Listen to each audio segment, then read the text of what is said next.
بسم اللہ الرحمن الرحیم۔ خالد بن ولید قلعے کے باہر اپنی اور شرجیل بن حسنہ کی نفری کا حساب کر رہے تھے اور یہ معلوم کرنے کی کوشش بھی کر رہے تھے کہ قلعے کے اندر کتنی نفری ہے۔ مسلمانوں کے ہاتھ میں چند ایک رومی سپاہی آ گئے تھے جو زخمی تھے۔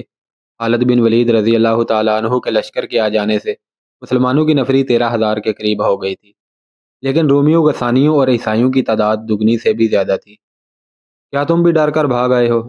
قلعے کے اندر جبلہ بن الہم رومی فوج کے سپہ سالار پر غصہ جھاڑ رہا تھا۔ کیا تم نے اس فوج کا جو قلعے کے اندر تھی اور شہر کے لوگوں کا حوصلہ توڑ نہیں دیا؟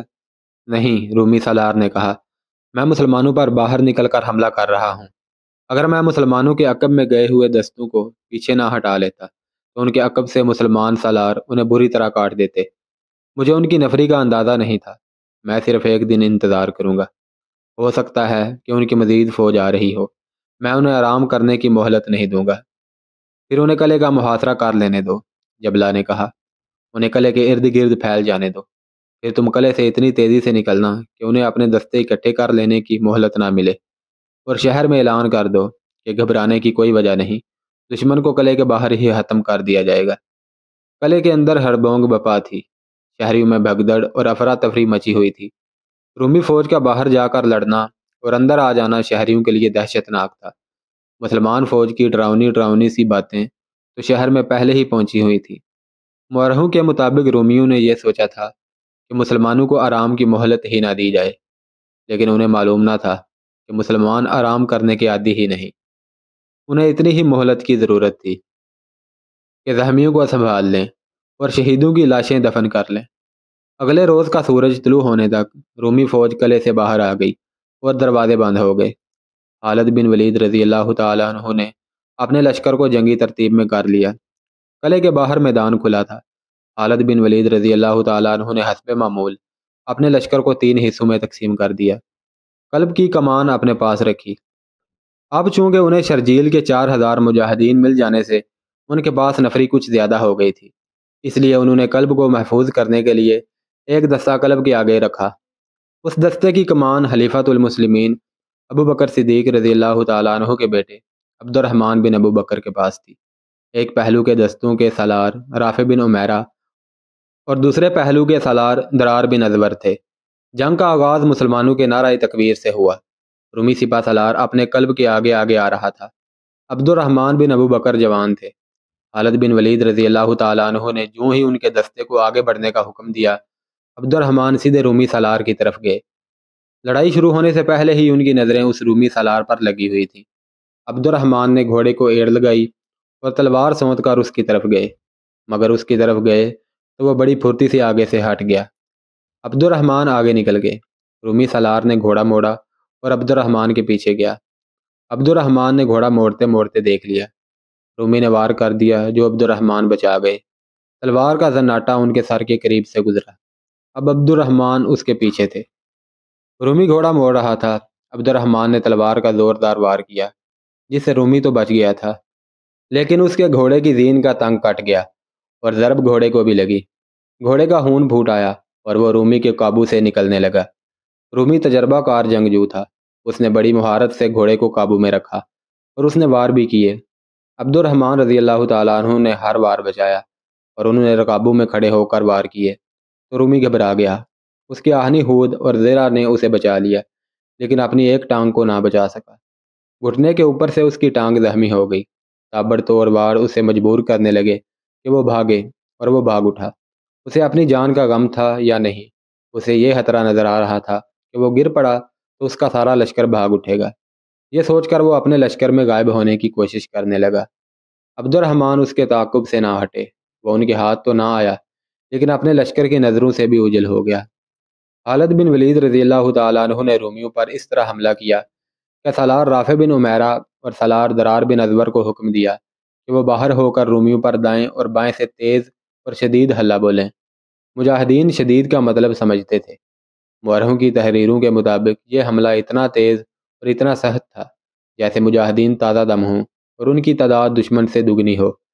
دونوں سالاروں کے دستے دیوانگی کے عالم میں حملہ آور ہوئے۔ مورخ واقدی اور ابن قتیبہ لکھتے ہیں کہ سالار درار بن ازور نے جوش میں آ کر اپنی زرہ اتار پھینکی۔ یہ ہلکی سی تھی لیکن جولائی کا آغاز تھا اور گرمی عروج پر تھی۔ درار نے گرمی سے تنگ آ کر اور لڑائی میں آسانی پیدا کرنے کے لیے زرہ اتاری تھی۔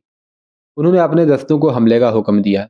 ان کا گھوڑا ابھی دشمن کے قریب نہیں پہنچا تھا کہ انہوں نے قمیض بھی اتار پھینکی۔ اس طرح ان کا اوپر کا دھڑ بالکل ننگا ہو گیا۔ ایسی خون ریز لڑائی میں زرہ ضروری تھی اور سر کی حفاظت تو اور زیادہ ضروری تھی، لیکن درار بن ازور نے اپنی جان ہتھیلی پر رکھ لی تھی۔ انہیں اس حالت میں دیکھ کر ان دستوں میں کوئی اور ہی جوش پیدا ہو گیا۔ درار دشمن کو للکارتے اور ٹوٹ ٹوٹ پڑتے تھے۔ ان کے سامنے جو آیا ان کی تلوار سے کٹ گیا۔ وہ سالار سے سپاہی بن گئے تھے۔ رافع بن عمیرہ رضی اللہ تعالیٰ عنہ نے رومیوں کے دوسرے پہلو پر حلہ بولا تھا۔ ان کا انداز ایسا غضبناک تھا کہ دشمن پر خوف طاری ہو گیا۔ خالد بن ولید رضی اللہ تعالیٰ عنہ نے جب دیکھا کہ درار اور رافع نے دونوں پہلوؤں سے ویسا ہی حلہ بولا ہے جیسا وہ چاہتے تھے، اور دشمن کے پہلو عقب کی طرف سکڑ رہے ہیں، تو خالد بن ولید رضی اللہ تعالیٰ عنہ نے سامنے سے حلہ بول دیا۔ رومی پیچھے ہٹنے لگے، لیکن پیچھے قلعے کی دیوار تھی جو دراصل شہر کی پناہ تھی۔ ان کے لیے پیچھے ہٹنے کو جگہ نہ رہی۔ مجاہدین انہیں دباتے چلے گئے۔ دروازے کھول دو، دیوار کے اوپر سے کوئی چلایا۔ قلعے کے اس طرف کے دروازے کھل گئے اور رومی سپاہی قلعے کے اندر جانے لگے۔ انہیں قلعے میں ہی پناہ مل سکتی تھی۔ مسلمانوں نے دباؤ جاری رکھا اور رومی جم کر مقابلہ کرتے رہے۔ ان میں سے جسے موقع مل جاتا وہ قلعے کے اندر چلا جاتا۔ جو رومی قلعے میں پناہ لینے کو جا رہے تھے وہ ان کی تمام نفری نہیں تھی، ان کی آدھی نفری بھی نہیں تھی۔ ان کی آدھی نفری خالد بن ولید رضی اللہ تعالیٰ عنہ کے دستوں سے نبرد ازما تھی۔ خالد بن ولید رضی اللہ تعالیٰ عنہ نے جب دیکھ لیا تھا کہ ان کے پہلوؤں کے سالاروں نے ویسا ہی حملہ کیا ہے جیسا کہ وہ چاہتے تھے، تو انہوں نے دشمن کے قلب پر حملہ کر دیا۔ رومی بڑے اچھے سپاہی تھے، وہ پسپا ہونے کی نہیں سوچ رہے تھے، اور خالد بن ولید رضی اللہ تعالیٰ عنہ انہیں پسپائی کے مقام تک پہنچانے کی سر توڑ کوششیں کر رہے تھے۔ خالد بن ولید نے شجاعت اور بے خوف قیادت کا یہ مظاہرہ کیا کہ گھوڑے سے اتر آئے اور سپاہیوں کی طرح پیادہ لڑنے لگے۔ اس کا اثر مجاہدین پر ایسا ہوا کہ وہ بجلیوں کی مانند کوندنے لگے۔ یہ ان کے ایمان کا اور عشق رسول صلی اللہ علیہ وسلم کا کرشمہ تھا کہ مسلسل کوچ اور مارکوں کے تھکے ہوئے جسموں میں جان اور تازگی پیدا ہو گئی تھی۔ یہ مبالغہ نہیں کہ وہ روحانی قوت سے لڑ رہے تھے۔ خالد بن ولید رضی اللہ تعالیٰ عنہ اس کوشش میں تھے کہ رومیوں کو گھیرے میں لے لیں، لیکن رومی زندگی اور موت کا مارکا لڑ رہے تھے۔ وہ اب وار اور حلے روکتے اور پیچھے یا دائیں بائیں ہٹتے جا رہے تھے۔ وہ محاصرے سے بچنے کے لیے پھیلتے بھی جا رہے تھے۔ آخر وہ بھی بھاگ بھاگ کر قلعے کے ایک اور کھلے دروازے میں غائب ہونے لگے۔ خالد بن ولید رضی اللہ تعالیٰ عنہ نے بلند آواز سے حکم دیا، ان کے پیچھے قلعے میں داخل ہو جاؤ، لیکن دیوار کے اوپر سے تیروں کی بوچھاڑیں آنے لگیں، برچھیاں بھی آئیں۔ مجاہدین کو مجبوراً پیچھے ہٹنا پڑا۔ رومی جو بچ گئے تھے وہ قلعے میں چلے گئے اور قلعے کا دروازہ بند ہو گیا۔ باہر رومیوں اور ان کے اتحادی عیسائیوں کی لاشیں بکھری ہوئی تھیں، زخمی تڑپ رہے تھے۔ زخمی گھوڑے بھجکے اور ڈرے ہوئے بیل گام اور منہ زور ہو کر دوڑتے پھر رہے تھے۔ چند ایک گھوڑ سواروں کے پاؤں رکابوں میں پھنسے ہوئے تھے اور گھوڑے انہیں گھسیٹتے پھر رہے تھے۔ سوار خون میں نہائی لاشیں بن چکے تھے۔ لڑائی ختم ہو چکی تھی۔ مجاہدین کے فاتحانہ نعرے گرج رہے تھے۔ فتح ابھی مکمل نہیں ہوئی تھی۔ دشمن کا نقصان تو بہت ہوا تھا، لیکن وہ قلعہ بند ہو گیا تھا۔ فتح مکمل کرنے کے لیے قلعے کا سر کرنا ضروری تھا۔ خالد بن ولید رضی اللہ تعالیٰ عنہ نے اپنے زخمیوں کو اٹھانے کا حکم دیا اور قاصد سے کہا کہ تمام سالاروں کو بلا لائے۔ خالد بن ولید رضی اللہ تعالیٰ عنہ نے ایک سوار کو دیکھا جو ان کی طرف آ رہا تھا۔ وہ دوسرے سے کچھ الگ تھلگ لگتا تھا، ایک اس لیے کہ اس کا قد لمبا تھا اور جسم دبلا پتلا تھا۔ عرب ایسے دبلے پتلے نہیں ہوتے تھے۔ یہ سوار کچھ آگے کو جھکا ہوا بھی تھا۔ اس کی داڑھی گھنی نہیں تھی اور لمبی بھی نہیں تھی۔ اس داڑھی کو اس شخص نے مصنوعی طریقے سے کالا کر رکھا تھا۔ وہ اس لیے بھی الگ تھلگ لگتا تھا کہ خالد بن ولید رضی اللہ تعالیٰ عنہ نے اسے لڑتے دیکھا تھا اور اس کا انداز کچھ مختلف سا تھا۔ سب کی توجہ اس شخص کی طرف اس وجہ سے بھی ہوئی کہ اس کے ہاتھ میں پیلے رنگ کا پرچم تھا۔ یہ وہ پرچم تھا جو خیبر کی لڑائی میں رسول اکرم صلی اللہ علیہ وسلم نے اپنے ساتھ رکھا تھا۔ خالد بن ولید رضی اللہ تعالیٰ عنہ اسے پہچان نہ سکے۔ دھوپ بہت تیز تھی۔ اس نے سر پر کپڑا ڈال رکھا تھا جس سے اس کا آدھا چہرہ ڈھکا ہوا تھا۔ خالد بن ولید کے قریب آ کر وہ شخص مسکرایا تو خالد بن ولید رضی اللہ تعالیٰ عنہ نے دیکھا کہ اس آدمی کے سامنے کے 2-3 دانت ٹوٹے ہوئے ہیں۔ ابو عبیدہ، خالد بن ولید نے مسرت سے کہا اور اس کی طرف دوڑے۔ وہ ابو عبیدہ بن جراح رضی اللہ تعالیٰ عنہ تھے۔ مرج راحت سے خالد بن ولید نے انہیں پیغام بھیجا تھا کہ وہ انہیں بصرہ کے باہر ملے۔ ابو عبیدہ حوارین کے مقام پر پڑاؤ ڈالے ہوئے تھے، جہاں سے انہوں نے شرجیل بن حسنہ کو 4,000 مجاہدین دے کر بصرہ پر حملہ کرایا تھا۔ ان کے پاس خالد بن ولید کا قاصد بعد میں پہنچا تھا۔ ابو عبیدہ پیغام پر اس وقت بصرہ پہنچے جب خالد بن ولید رضی اللہ تعالیٰ عنہ رومیوں کے ساتھ بڑے سخت مارکے میں الجھے ہوئے تھے۔ انہوں نے تلوار نکالی اور مارکے میں شامل ہو گئے۔ ابو عبیدہ کی اس وقت عمر 55 سال کے لگ بھگ تھی، اور رسول کریم صلی اللہ علیہ وسلم کے خاص ساتھیوں میں سے تھے۔ ان کے دادا اپنے وقت کے مشہور جراح تھے، اسی نسبت سے انہوں نے اپنا نام ابو عبیدہ بن جراح رکھ لیا تھا۔ ان کا نام عامر بن عبداللہ بن جراح تھا، لیکن انہوں نے ابو عبیدہ کے نام سے شہرت حاصل کی۔ دبلا پتلا اور کچھ جھکا ہونے کے باوجود ان کے چہرے پر جلال جیسی رونق رہتی تھی۔ وہ دانش مند تھے، میدان جنگ میں بھی ان کی اپنی شان تھی، اور ذہانت اور عقل بندی میں بھی ان کا مقام اونچا تھا۔ ابو عبیدہ کے سامنے کے دانت جنگ احد میں ٹوٹے تھے۔ اس مارکے میں رسول اکرم صلی اللہ علیہ وسلم زخمی ہو گئے تھے۔ آپ صلی اللہ علیہ وسلم کے احود کی زنجیروں کی 2 کڑیاں آپ صلی اللہ علیہ وسلم کے رخسار میں ایسی گہری اتری تھیں کہ ہاتھ سے نکلتی نہیں تھیں۔ ابو عبیدہ نے یہ دونوں اپنے دانتوں سے نکالی تھی، اور اس کامیاب کوشش میں ان کے سامنے کے 2 یا 3 دانت ٹوٹ گئے تھے۔ ابن قتیبہ نے لکھا ہے کہ رسول اللہ صلی اللہ علیہ وسلم ابو عبیدہ سے بہت محبت کرتے تھے، اور حضور صلی اللہ علیہ وسلم نے ایک بار فرمایا تھا کہ ابو عبیدہ میری امت کا امین ہے۔ اس حوالے سے ابو عبیدہ بن جراح کو لوگ امین الامت کہنے لگے۔ اس دور کی تحریروں سے پتہ چلتا ہے کہ خالد بن ولید نے جب ابو عبیدہ کو بصرہ کے میدان میں دیکھا تو انہیں خدشہ محسوس ہوا کہ ابو عبیدہ ان کی سپہ سالاری کو قبول نہیں کریں گے۔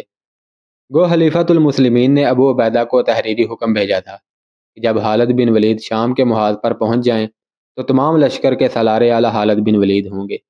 لیکن خالد بن ولید رضی اللہ تعالیٰ عنہ کو احساس تھا کہ معاشرے میں جو مقام رتبہ ابو عبیدہ کو حاصل تھا وہ انہیں حاصل نہیں تھا۔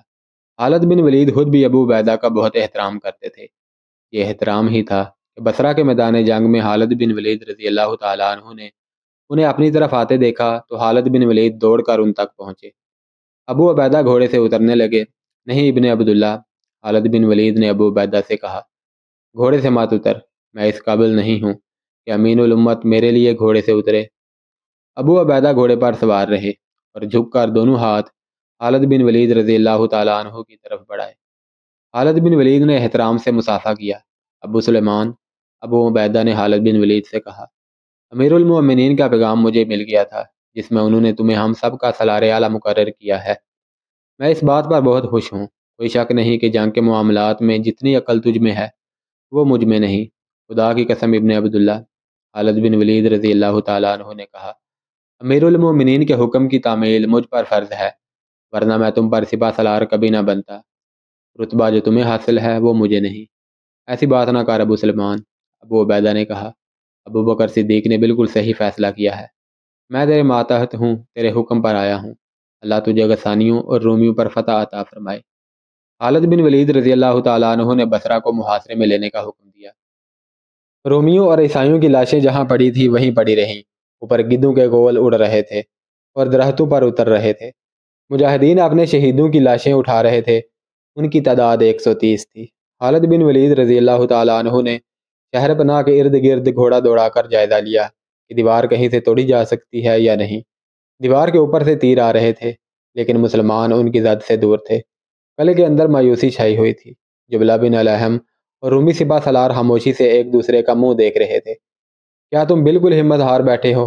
جبلہ بن الہم نے رومی سالار سے پوچھا۔ تم نے کہاں کہاں ہمت نہیں ہاری؟ رومی سالار نے شکست کا غصہ جبلہ پر نکالا اور کہا، مسلمانوں کے راستے میں سب سے پہلے تم اور عیسائی آئے تھے اور مسلمانوں کو نہ روک سکے۔ مرج راحت میں بھی تمہاری فوج ناکام رہی۔ کیا تو مجھے اور میری فوج کو مروانا چاہتا ہے؟ باہر نکل کے دیکھ فوج کی نفری کتنی رہ گئی ہے ہمارے ساتھ۔ کچھ نفری میدان جنگ میں ماری گئی ہے، اور مجھے بتایا گیا ہے کہ ہمارے بہت سے سپاہی اور کماندار اجنادین کی طرف بھاگ گئے ہیں۔ قلعے میں تھوڑی سی نفری آئی ہے۔ دیوار پر جا کر باہر دیکھ اور لاشوں سے حساب کر کہ ہمارے پاس کیا رہ گیا ہے۔ باہر سے مسلمانوں کی للکار سنائی دے رہی تھی، رومی سالار باہر آ کر صلح کی بات کریں۔ رومیوں، قلعہ ہمارے حوالے کر دو۔ ہم نے خود قلعہ سر کیا تو ہم سے رحم کی امید نہ رکھنا۔ اس کے ساتھ ہی خالد بن ولید رضی اللہ تعالیٰ عنہ کے حکم سے مجاہدین دروازے توڑنے کے لیے آگے جاتے رہے، مگر اوپر کے تیروں نے انہیں کامیاب نہیں ہونے دیا۔ انہوں نے ایک جگہ سے دیوار توڑنے کی کوشش بھی کی، لیکن کامیابی نہ ہوئی۔ شہر کے لوگوں پر خوف طاری تھا، وہ مسلمانوں کی للکار سن رہے تھے۔ وہ جانتے تھے کہ فاتح فوجیں شہر کے لوگوں کو کس طرح تباہ کیا کرتی ہیں۔ مسلمان کہہ رہے تھے کہ قلعے خود دے دو گے تو شہری اور ان کے گھر محفوظ رہیں گے۔ جبلہ بن الہم اور رومی سالار کمرے سے باہر نہیں آتے تھے۔ شہر کے لوگ ایک ایک لمحہ خوف و ہراس میں گزار رہے تھے۔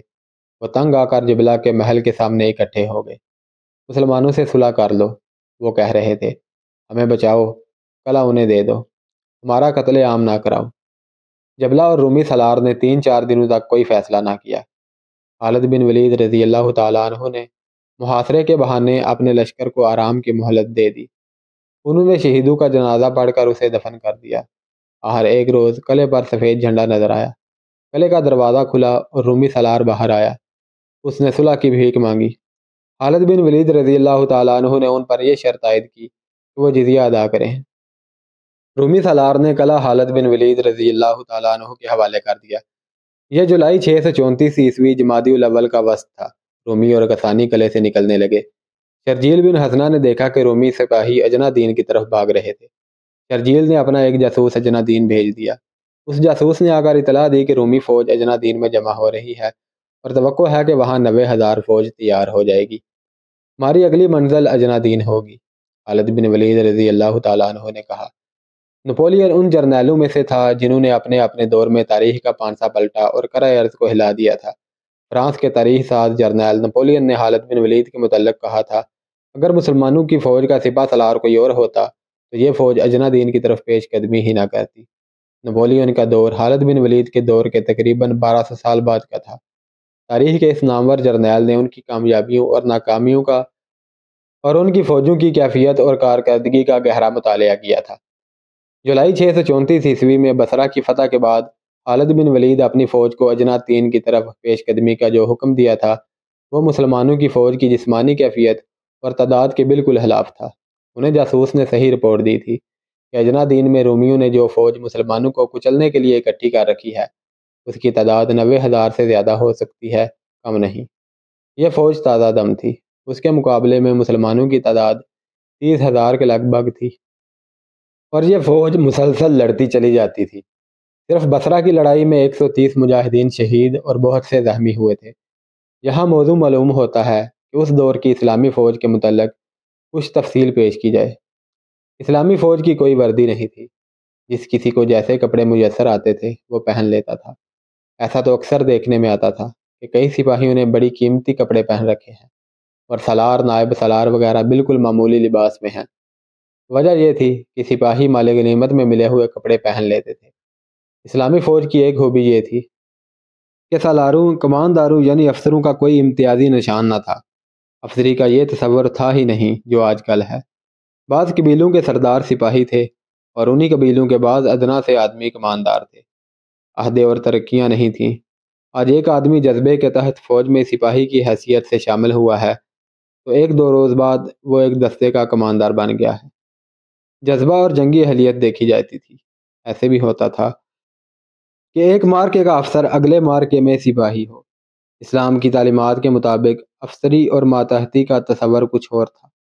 جس کسی کو افسر بنایا جاتا تھا وہ فرائض کی حد تک افسر ہوتا تھا، اس کا کوئی حکم ذاتی نوعیت کا نہیں ہوتا تھا، کیونکہ افسر کے انتخاب کا معیار کچھ اور تھا اور اس لیے اس وقت کا معاشرہ حشامت اور سفارش سے آشنا ہی نہیں ہوا تھا۔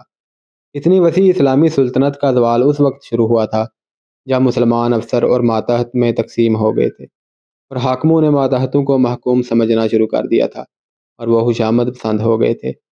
ہتھیاروں کا بھی کوئی معیار نہ تھا۔ فوج میں شامل ہونے والے اپنے ہتھیار خود لاتے تھے۔ زرہ اور ہود ہر کسی کے پاس نہیں ہوتی تھی۔ مسلمان سپاہی جو زرہ اور ہود پہنتے تھے وہ دشمن سے چھینی ہوئی ہوتی تھی۔ ان میں سے اس قسم کی یکسانیت نہیں ہوتی تھی جیسی فوجوں میں ہوا کرتی ہے۔ اسلامی فوج کا کوچ منظم فوج جیسا نہیں ہوتا تھا۔ یہ فوج غیر منظم قافلے کی مانند چلتی تھی۔ ان کی خوراک اور رسد ان کے ساتھ ہوتی تھی۔ بیل گائیں، دمبے اور بھیڑ بکریاں جو فوج کی خوراک بنتی تھیں فوج کے ساتھ ہوا کرتی تھیں۔